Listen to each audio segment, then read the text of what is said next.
हमें समीकरण 2 गुणा एक्स का वर्ग जमा 3 बराबर 75 को हल करना है। हम यहाँ एक्स के वर्ग को समीकरण में एक तरफ कर लेते हैं, क्योंकि हम देख सकते हैं कि यहाँ हमारे पास एक्स के वर्ग का केवल एक ही पद है।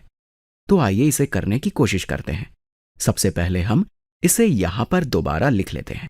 तो ये 2 गुणा एक्स का वर्ग जमा 3 बराबर 75 है। हम यहाँ एक्स के वर्ग वाले पद को एक तरफ करना चाहते हैं। इसे हल करने का सबसे अच्छा तरीका, या यूं कहें कि इसको हल करने का पहला उपाय यह है कि इस समीकरण यानी इक्वेशन के दोनों तरफ से 3 घटाते हैं। तो आइए दोनों तरफ से 3 को घटा देते हैं। अब बायां पक्ष में हमारे पास 2 गुणा एक्स का वर्ग बचा है। यहां दोनों तरफ से 3 घटाने का हमारा मकसद यही था। और दाएं पक्ष में हमारे पास 75 घटा 3 बराबर 72 है। अब हमें इस एक्स के वर्ग को हल करना है। यहां हमारे पास 2 गुणा एक्स का वर्ग है। अब अगर हम इस पक्ष को, या यूं कहें कि अगर इसके दोनों पक्षों को 2 से विभाजित करते हैं, तो यहां सिर्फ एक्स का वर्ग बचता है, क्योंकि जो संक्रिया यानी ऑपरेशन समीकरण के एक तरफ करते हैं, वही संक्रिया हमें दूसरी तरफ भी करनी पड़ती है, जिससे कि समीका यानी इक्वालिटी बनी रहे।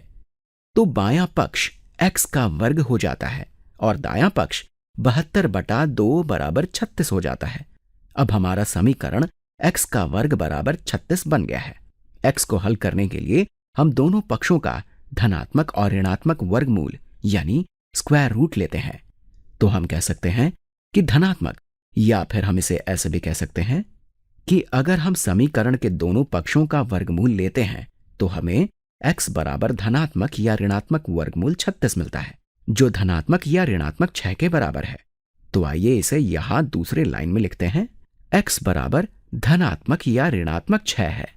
ध्यान रखें, अगर किसी चीज का वर्ग बराबर 36 है तो वो चीज ऋणात्मक भी हो सकती है और धनात्मक भी हो सकती है।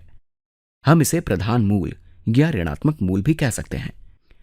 इसलिए हम कह सकते हैं कि यहां पर ऋणात्मक 6 का वर्ग बराबर 36 है और धनात्मक 6 का वर्ग भी 36 है।